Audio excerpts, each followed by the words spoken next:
पूरे हुए थे। और जब देश की आजादी को 75 साल पूरे हुए थे तो आजादी के अमृत उत्सव का डंका बहुत जोर शोर से सरकार के द्वारा बजवाया गया। गांव गली से लेकर कोई ऑफिस, कोई कार्यालय, कोई जगह ऐसी नहीं बची होगी जहां की आजादी का अमृत उत्सव न मनाया गया। लेकिन आज भी वही सरकार, संविधान लागू हुए भी 75 साल हो गए, मतलब संविधान का भी अमृतोत्सव है। संविधान का अमृतोत्सव सरकार क्यों नहीं मना रही? अंग्रेज देश छोड़कर गए, उसका अमृतोत्सव मनाया जा रहा है।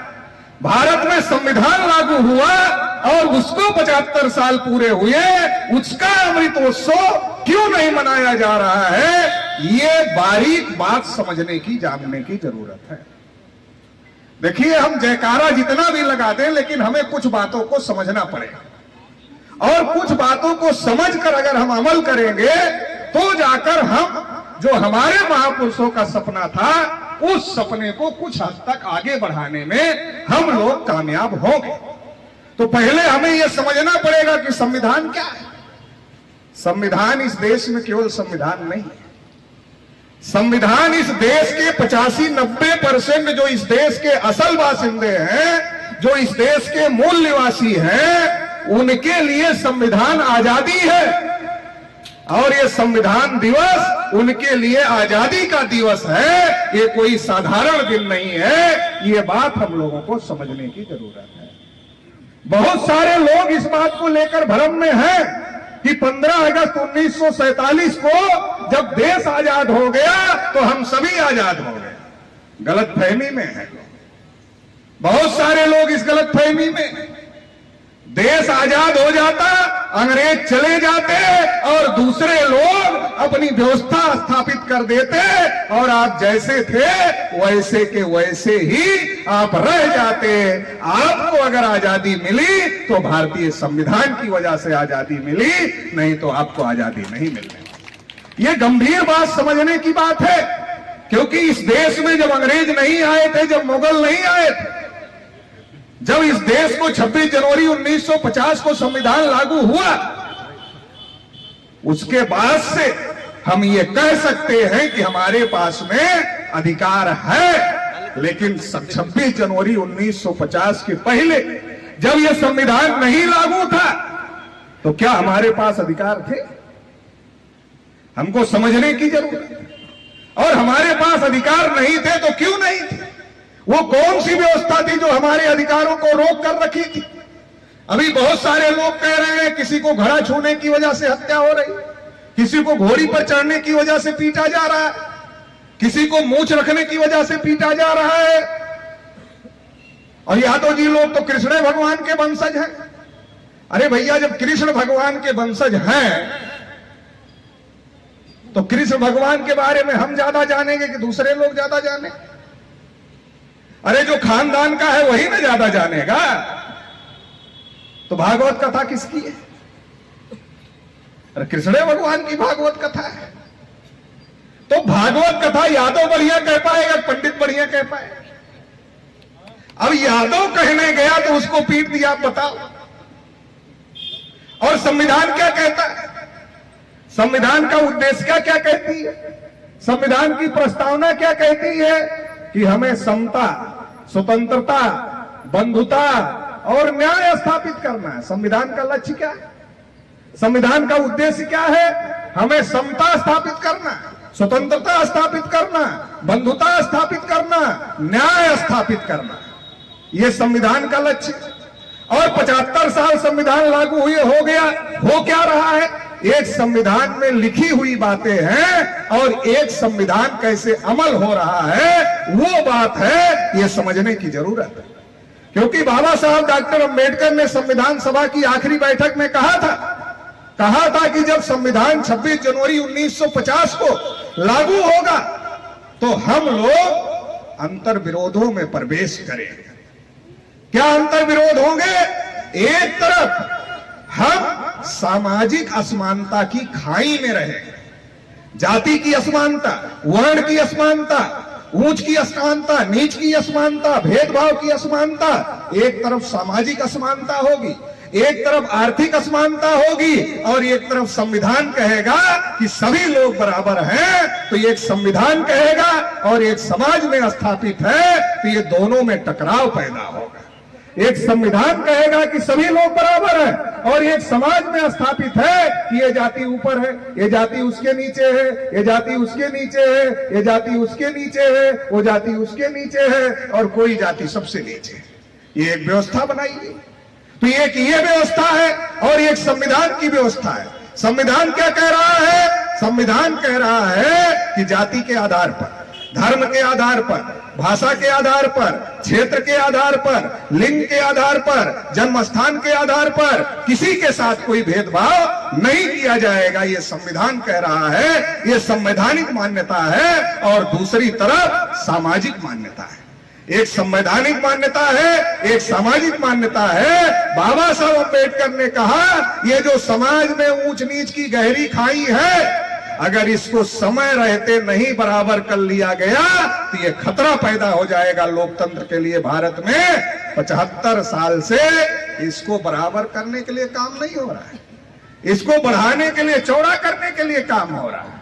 और उसका नतीजा है किसी को मूंछ रखने की वजह से पीटा जा रहा है, किसी को घोड़ी पर चढ़ने की वजह से पीटा जा रहा है, किसी को घड़ा मटका छूने की वजह से हत्या हो रही, उसकी नतीजा है। तो हमको ये समझना पड़ेगा कि ये जो संविधान है, इस देश में जो संविधान लागू हुआ है, वो संविधान हमारे लिए एक क्रांति है, हमारे लिए संविधान एक आजादी है। और वो आजादी किस व्यवस्था से है? इस व्यवस्था में अंग्रेजों के बारे में इस देश में बहुत चर्चा हो, और बहुत लोग इस बात का प्रचार प्रसार करते रहते हैं कि हमने अंग्रेजों को भगा दिया इसीलिए हम राष्ट्रभक्त हैं।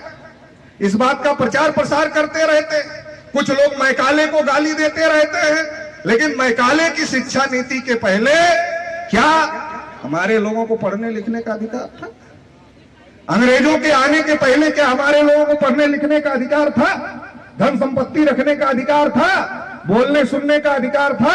आज कुर्सी पर बैठे हैं तो कुर्सी पर बैठने का अधिकार था? ये कोई भी अधिकार हमारे लोगों के पास में नहीं था, बल्कि ये लिखा गया था कि इनके कान में शीशा पिघला कर डाल देना चाहिए, इनके आंख में सूजा डालकर आंख फोड़ देना चाहिए, उच्चारण करें तो जीभ काट लेना चाहिए, ये लिखा गया था। और इसके खिलाफ 108 साल का संघर्ष चला। ज्योतिबा फूले, छत्रपति साहू महाराज, बाबा साहब अम्बेडकर। 1848 में ज्योतिबा फूले ने इस संघर्ष को शुरू किया और कहा, बिना विद्या के मति नहीं, बिना मत के गति नहीं, बिना गति के वित्त नहीं, बिना वित्त के शूद्र टूटे। ये जो सारा अनर्थ हुआ है, ये अविद्या के कारण हुआ है। और ज्योतिबा फूले ने 1848 में शुरू किया।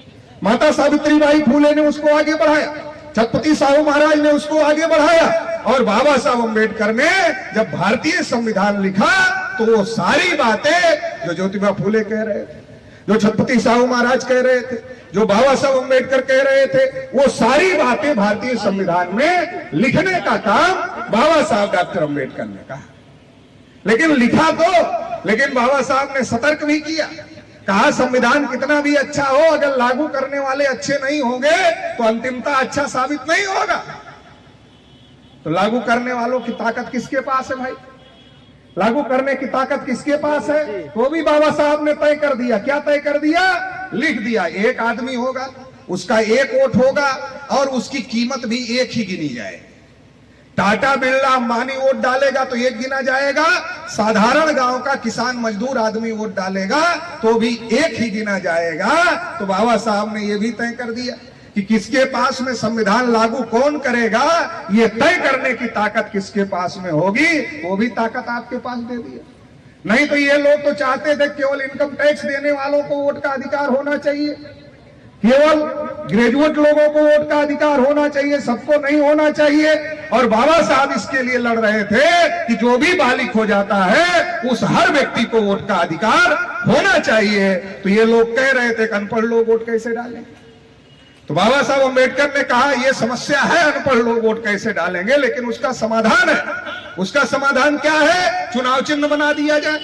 मान लीजिए रामलाल नाम का कोई आदमी चुनाव लड़ रहा है और बैलेट पेपर पर रामलाल छप के आएगा तो अनपढ़ आदमी पढ़ नहीं पाएगा, वोट नहीं डाल पाएगा।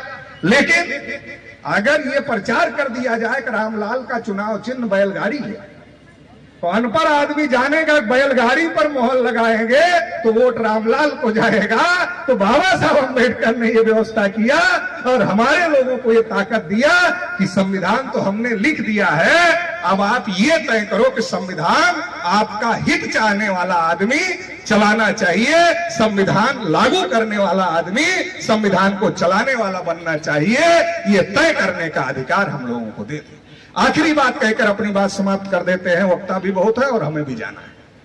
आखिरी बात ये कहना चाहता हूं, केवल संविधान संविधान कहने से काम नहीं चले। संविधान हमारे लोगों के हित में कैसे है, ये लोगों को समझाने और बताने की जरूरत है। संविधान हमारे लोगों के हित में कैसे है, ये समझाने और बताने की जरूरत है। नहीं तो हम लोग गांव में जाते हैं तो पूछते हैं संविधान पढ़ा क्या, तो चेहरा देखता है। तो हम लोग जान जाते बहुत कठिन सवाल पूछ रहे हैं। संविधान पढ़ने का मतलब बहुत पढ़े लिखे को पढ़ने से समझ में नहीं आता। जो पढ़ा लिखा आदमी है वो संविधान पढ़ता है तो उसको एक बार में समझ में नहीं आता, क्योंकि हिंदी जो उसका अनुवाद करवाया गवर्नमेंट ने वो इतना कठिन करवाया है कि लोगों को समझ में नहीं आता। जब हम लोग पूछते संविधान पढ़ा क्या, चेहरा देखता है, तो हम लोग जान जाते कठिन सवाल पूछ लिया। तो हम लोग कहते अच्छा देखा क्या, चलो पढ़ा नहीं तो देखा क्या, फिर भी चेहरा देखता है। अरे पढ़ा भी नहीं, देखा भी नहीं, वो दुनिया भर की किताब पढ़ रहा है, दुनिया भर की चीजें पढ़ रहा है जिससे उसको कुछ फायदा नहीं है, लेकिन जिससे देश चल रहा है उसके किताब उसके घर में नहीं है, उसकी जानकारी उसके पास में नहीं है। आप बताओ संविधान कैसे बचे? दूसरे लोग तो गुमराह कर रहे हैं, भैया संविधान ये गड़बड़ हो गया, वो गड़बड़ हो गया, हम बदल दे। तो ये जो बाबा साहब अम्बेडकर को मानने वाले लोग हैं उनकी जिम्मेदारी है कि जो नहीं जान रहा है, जो नहीं समझ रहा है, उनको ये तय करना होगा कि हम ये काम करेंगे और हम हर घर में संविधान क्या है और कैसे हमारे लोगों के फायदे में है ये समझाने का काम करेंगे। जब लोगों को ये बात समझ में आएगी तो दुनिया की कोई ताकत नहीं है जो संविधान को हाथ लगा के बोल भी दे, ऐसी कोई ताकत नहीं है। अगर हम संविधान को समाज में स्थापित करने का काम करेंगे तो आप सभी प्रबुद्ध लोग हैं, ज्यादा कहने की जरूरत नहीं है। हम तो अनुरोध ही करेंगे कि भाई आप लोगों को भी एक दिन छुट्टी तो मिलती है, वो भी बाबा साहब की कृपा से ही मिलती है, तो कम से कम उस छुट्टी का उपयोग संविधान चर्चा के लिए करो। लोग बहुत सारी चर्चा गांव गांव करवा रहे हैं, हमारे लोगों को मूर्ख बना रहे हैं।